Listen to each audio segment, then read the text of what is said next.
Voltamos, Brasil. WhatsApp liberado, hein, gente? Quer mandar perguntas agora? Temos o nosso advogado especialista em direito bancário e finanças, tá? Que é o Donato Souza. Bem-vindo. Boa tarde, Nani.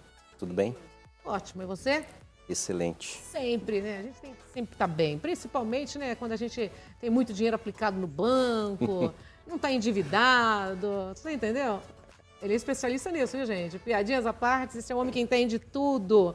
E eu vou falar um pouquinho sobre você para quem está em casa conhecer, tá? Olha só, advogado com 14 anos de experiência no mercado, membro participante do primeiro Congresso de Direito Bancário em Lisboa, em 2014, atua hoje em mais de 1.900 processos no Brasil, certificado pela Febraban, na modalidade de crédito, concessão à recuperação, operações de dólar e sistema financeiro nacional. Superendividamento, e aí? Está acontecendo muito? Legislação nova. E aí, o que você pode falar para gente? Então, essa é uma legislação que ela estava desde 2009, era uma pauta do Congresso, e ela só ocorreu pelo fator do Covid-19. Essa legislação ela trouxe algumas mudanças dentro do Código de Defesa do Consumidor. Justamente, o básico dela é o quê? É preservar o mínimo existencial do devedor. Então, você tem que comprovar que o endividamento que você sofre hoje, ele prejudica as questões básicas da sua vida. Então, podem ser das mais variadas formas. Se estiver prejudicando, por exemplo, a pessoa pagar um aluguel, ela conseguir fazer o mercado de acordo com a necessidade dela, pagar a escola de filhos, plano de saúde, enfim, é o caso a caso. O que a lei não permite é que se discuta, por exemplo, a proteção de bens de luxo.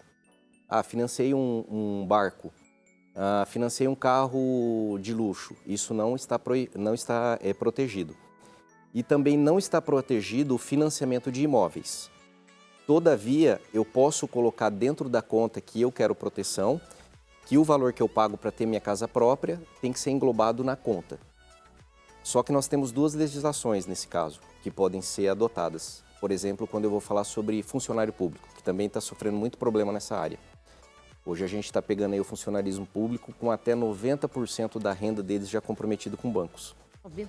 Até 90% já tem casos que eu tenho atuado. Então eu posso fazer um estudo para verificar se eu vou pelo superendividamento ou se eu vou pela questão da proteção, da proibição de consignado público acima de 35% do faturamento líquido dele, tá? Então, basicamente, a gente faz assim, ó, eu tenho que pegar o superendividado, aí que vem a questão da boa-fé. Mas está muita gente superendividado, né? Salvo engano, quase 70% da população hoje. Então, e aí, nessa situação agora? Como que estão agindo? O judiciário vai ter que dar uma decisão final, porque a legislação, ela fala que você tem que ter 180 dias de suspensão das cobranças. 180? 180 dias. Tem que se marcar uma audiência de conciliação e montar um programa para pagamento em 5 anos. A questão é, e se eu precisar de um prazo superior? Mas se não conseguir resolver nesses 180 dias, você tem 5 anos para pagar. 180 dias é o prazo para, para de cobrar. Parar de cobrar, tá, mas aí tem 5 anos para pagar. Exatamente. Né? Como que é esse juro, essa correção, como é feito isso? 1% ao mês. Taxa de juros de 1%. Fixo. Só que tem uma questão interessante. Eu posso olhar para o endividado e não só propor uma ação judicial para tratar do superendividamento, como eu posso olhar a vida dele pregressa em 10 anos dentro daquele banco. Todos os contratos bancários vão ter algum tipo de equívoco. Então eu posso pensar estrategicamente. Primeiro eu proponho o parcelamento lá da legislação do superendividamento, mas eu posso fazer uma auditoria da conta corrente dele em 10 anos e descobrir, por exemplo, que os 200 mil que o banco está cobrando dele, na verdade, deveriam ser 60.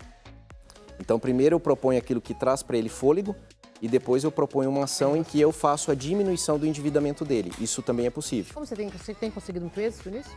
É uma legislação nova, tá? Ela está praticamente agora em fase de marcação das audiências de conciliação.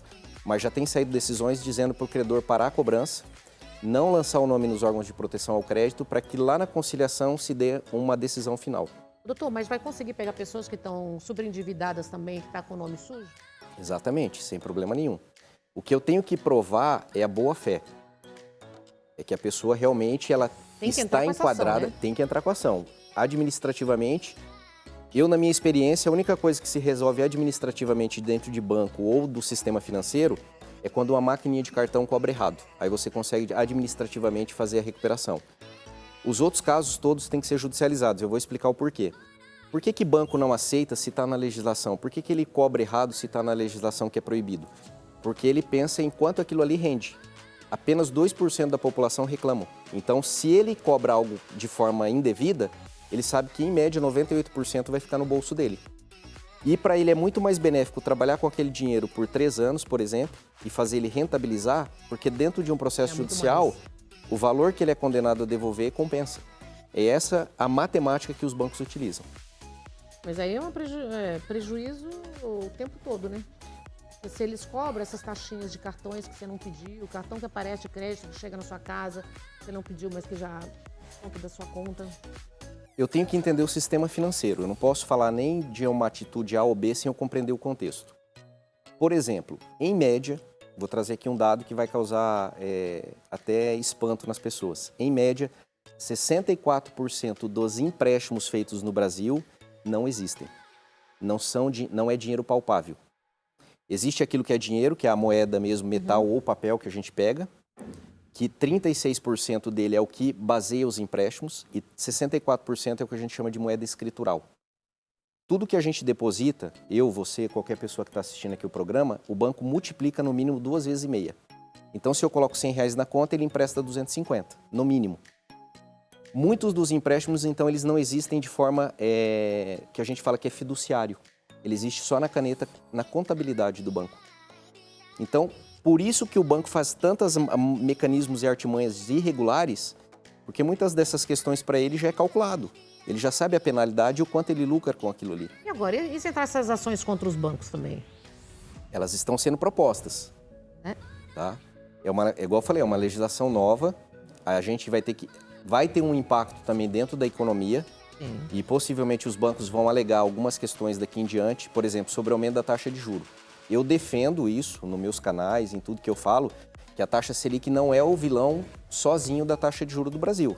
Existem N outros fatores por trás que não são divulgados. A própria instabilidade econômica faz a taxa de juros subir. Ah, mas a taxa de juros é a mais alta que tem, né? A nossa Selic? Não historicamente. Nos anos de 2000 e, salvo engano, ali por 2006 a 2008, ela foi a maior da história. Só que o banco não... A gente tem que entender assim, ó. O banco empresta dinheiro dele, ele empresta dinheiro que ele capta na bolsa e ele empresta dinheiro que ele capta dos correntistas. Então, quando você, por exemplo, é convidada pelo banco para colocar o dinheiro na poupança, ele vai direcionar aquele recurso para uma finalidade, para um tipo de empréstimo. Outra coisa. Quando ele faz contigo um CDB ou um título de capitalização, ele vai direcionar para um outro tipo de empréstimo.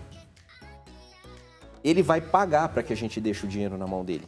Então, ele coloca na conta do custo, que é o que forma a taxa de juros do banco. Que é uma taxa bem pequena, por exemplo. Exato. Né? A poupança Só que enquanto o banco, por exemplo, me paga, vamos dar um exemplo aqui. Vamos supor que ele está me pagando 14%, número redondo ao ano. Mas ele empresta para o consumidor final a 28%, que seria o dobro. O dobro. É o dobro se for para um mês. Tá? Porque juro é composto. Então, os contratos não denunciam o efeito do juro composto no tempo. Aí entra uma questão cognitiva. A gente não percebe, não consegue captar a mensagem. Eu tenho um estudo hoje que eu tenho lançado no Judiciário para falar sobre como a psicologia tem que ajudar o julgamento do Judiciário nos contratos bancários. Porque mesmo eu sendo conhecedor e estudando a matéria, se eu olhar para um contrato agora, eu não consigo decifrar ele em termos de matemática. Eu sei o que ocorre, conceitual, mas eu não sei falar assim, Nani, isso aqui vai cobrar X% em 60 meses. E essa falha possibilita com que a gente questione no Judiciário, porque o contrato não é transparente. Isso ocorre para todos os casos. Todos os contratos. A única diferença entre um banco que empresta a uma taxa mais acessível e um que cobra mais caro é o efeito disso no tempo. Essa é a diferença básica, mas todos vão ter a mesma prática. Diferente, por exemplo, quando eu pego dinheiro de uma cooperativa, aí é outro tipo de problema. E onde as pessoas estão endividando mais, doutor? Em tudo.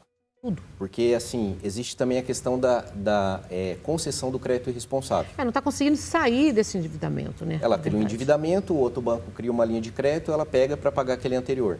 Ou como ocorre no consignado, eles monitoram os seus pagamentos, tá? Isso, existe tecnologia hoje, os robôs.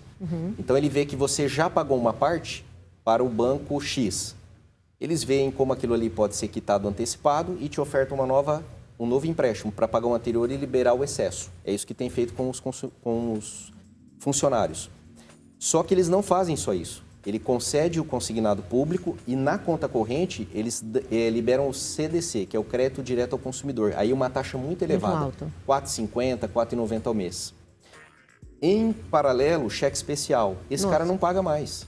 Por isso que a legislação teve que ser aprovada, porque muito embora se alegue, mas a pessoa ela tinha ciência, sim, mas ela está em estado de necessidade naquele momento. Desespero às vezes, né? Quando o desemprego está tão alto. Quem tem que fiscalizar se ela pode ou não pagar é quem concede o crédito, que é quem tem o poder econômico. É ele que tem que avaliar os teus dados dentro do sistema financeiro, os teus dados de capacidade de pagamento para ver se pode te liberar um novo crédito ou não. Então a legislação também pensou nisso. Você conceder o crédito irresponsável, vai ficar na fila para esperar receber. Só para fazer um parênteses, na área empresarial, existe um dado dentro do Banco Central que é oculto. É um pouco diferente. Existe um dado oculto dentro do Banco Central que não é divulgado e lá dentro está anotado como que essa empresa poderia pagar a dívida. Então, os empresários poderiam acessar esses dados para verificar se a maneira como o sistema financeiro o endividou condiz com as informações que estão lá dentro. Isso é uma questão inovadora que pode ser feita no Brasil. Você acha, com a sua experiência aí, que isso vai ser aprovado? Quando começa? Não, essa questão empresarial já existe. Empresarial? É que o dado é oculto. Se nós tentarmos pesquisar, não é possível. Só quem conhece o dado é o Banco Central e os bancos que estão informando o que está ocorrendo na vida daquele devedor empresa. Eles sabem tudo, né? Eles sabem. O controle está tudo nas mãos deles, né, gente? Aí o poder, né? Mas olha que detalhe. Eu não disse para você que 64% dos empréstimos são fictícios? Então compensa arriscar. O nosso sistema é concentrado, tem poucos bancos. Então, mas vieram as fintechs, as plataformas digitais. Nova York tem 43 bancos só dentro da cidade, lá emprestando dinheiro. Só para a gente fazer um comparativo, tá? Com o Brasil, onde 80% dos correntistas estão na mão de 5 bancos. Caixa Econômica, Santander, Banco do Brasil, Itaú e Bradesco. É lógico que o juro vai ser caro, não tem concorrência. Não tem concorrência e está nas mãos deles, né? Exato. E outra questão, o dinheiro não sumiu do mercado. Como os bancos agora, nós precisamos que o BNDES nos conceda 2 bilhões, salvo engano, para garantia de empréstimo. Não, o dinheiro continua lá sendo disponível para emprestar. É que eles querem diminuir o risco deles e aumentar a lucratividade. Não estou dizendo que isso é certo e nem errado. Eu penso como advogado. A minha preocupação é onde está o equilíbrio disso aqui. Está tendo equilíbrio? Só uma pergunta. Jamais. Não existiu, não existe. Se você, como advogado, está perguntando o equilíbrio, eu pergunto, tem equilíbrio? E dificilmente existirá se não mudar essa política. E aí, como é que fica? Se o poder e o dinheiro estão nas mãos dele... Em 2006, o STF julgou uma ação para falar sobre juro de banco e sobre essa relação contratual. E lá está a resposta que nós precisamos. Ele diz que todo e qualquer contrato tem que ser analisado pelo perfil do tomador de crédito e, comprovado o abuso, o judiciário tem que tirar aquilo do contrato. Então, o que eu quero dizer com isso é que juro não é igual para todo mundo. É ali que a gente pega os erros do banco, porque ele fornece de uma forma irresponsável no sentido de não olhar informações para dizer qual é a taxa de juro que tem que ir para cada um e não é vinculado somente à Selic. E, a partir disso, o judiciário vai lá e coloca equilíbrio. Então, hoje tem empresas, que é o ramo que eu mais atuo, que elas estão virando credoras em valores significativos dos bancos, tamanhos abusos que eles sofreram durante 10 anos. E eu estou falando de valores bem vultuosos. Então, isso começa a ser divulgado para que o empresário realmente, ou o consumidor, ele possa exercer o seu direito. Sem medo de retaliação, porque não existe lista negra. Sim. Existem outros bancos de dados. Mas uma coisa também, o crédito não pode ser cortado sem um aviso prévio.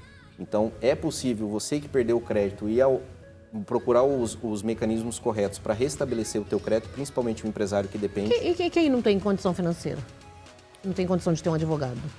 Complicou demais, né? Olha... Assim, complicou demais a vida, né? Mas existe está todo mundo endividado. Existem, assim, eu falo pelo patamar do profissional que você está procurando, da estrutura do escritório.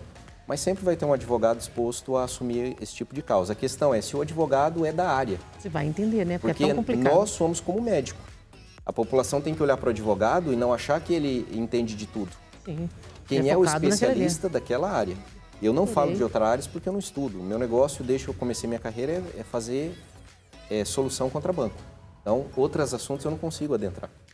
Adorei você. Volta mais vezes? Quando eu for convidado, com certeza. Por favor, doutor, as agradeço. redes sociais, como que nós encontramos você? Eu tenho mais ou menos uns 500 vídeos hoje, matéria, Donato Souza Advogado. Lá eu falo tudo que eu falei aqui, eu tenho explicativo, eu tenho... eu falo sobre matemática financeira, como decifrar um contrato, quais são os direitos dos devedores, tá tudo lá, tá? Matérias, outras reportagens, coisas que a gente consegue diante do judiciário, embora a OAB não goste muito disso. Mas tinha que mostrar. Mas eu entendo que é uma questão de interesse social, tem que ser demonstrado. Tem que mostrar. Obrigada, viu? Eu que agradeço, muito obrigado pela Fica oportunidade. comigo, nós vamos para o intervalo comercial, um minutinho só, já podem ir mandando suas perguntas. Marcelo Cotrim, o que o Marcelo vai falar hoje? Quando ele chegar aqui, eu abro o leque para todas as perguntas, né? Equilíbrio emocional e a manifestação das doenças. Será que uma coisa tem a ver com a outra? Tudo isso aqui um minutinho, não saiam daí.